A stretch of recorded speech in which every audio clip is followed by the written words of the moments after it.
So, what if fairness wasn't just an afterthought in policymaking, but the very first ingredient? Today, we're going to break down a playbook for doing exactly that.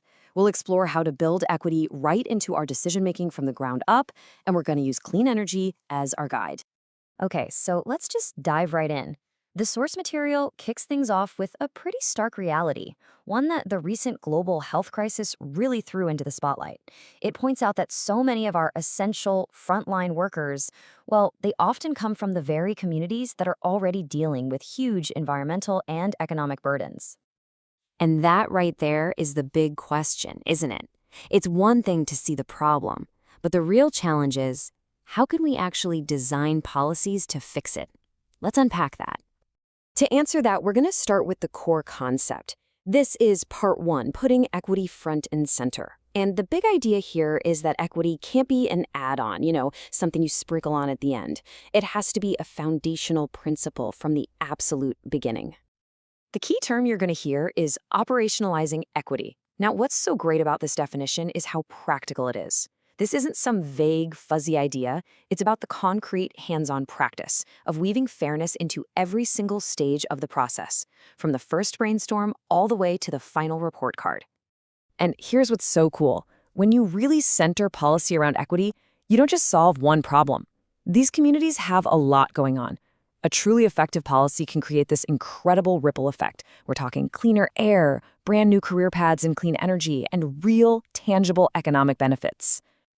And listen, this isn't just theory. The source points to actual programs in California, like CaliVIP, which builds out electric vehicle charging, and SOMA, which puts solar on affordable housing. The key for both? They had workforce training built right in, creating jobs directly in the communities they were built to serve.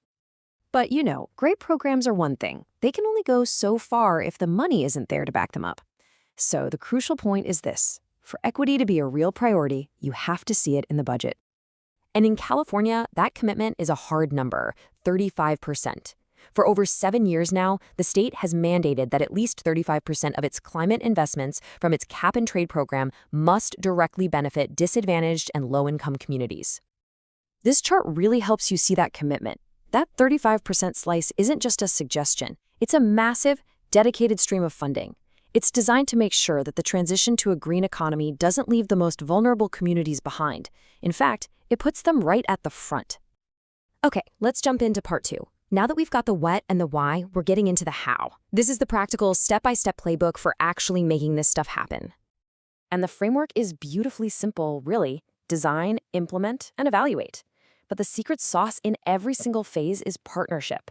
It's all about doing things with the community, not just doing things to them. So let's start with phase one, design. The fundamental shift here is getting away from that old top-down approach. Instead, good design has to start by listening to and learning from the people who are actually going to be impacted by the policy. So how do you actually do that? Well, this slide lays out the playbook. It means getting out there and assessing what communities really need. It means creating official advisory roles for residents and treating their lived experience as a genuine form of expertise. The whole point is to make sure the policy you create is solving the problems people actually have. Okay, so once you have a great community-informed design, you move to phase two, implementation. And trust me, how a program gets rolled out is every bit as important as its design. This is where partnership becomes absolutely critical. And wow, this table really lays it all out, doesn't it? The old way is a generic marketing plan, billboards, general ads. The equity way is a hands-on, community-based strategy. Yeah, it's more work, it's more labor-intensive, but it's built on real relationships and trust, and that makes all the difference. So who are these crucial partners on the ground? The source calls them community-based organizations, or CBOs. Think of them as the essential bridge between government agencies and the people they're trying to reach. And this is so important because it breaks down why these CBOs are absolute game changers. They already have the trust of the community, which is huge. They can do outreach that actually resonates with people's culture and language. And this last point is crucial. They have to be paid for their time and their expertise. This isn't volunteer work. And that brings us to our final step, phase three, evaluate for impact. Now, this is not about some report that just gathers dust on a shelf. In this model, evaluation is an active, ongoing process. It's a feedback loop so you can keep getting better.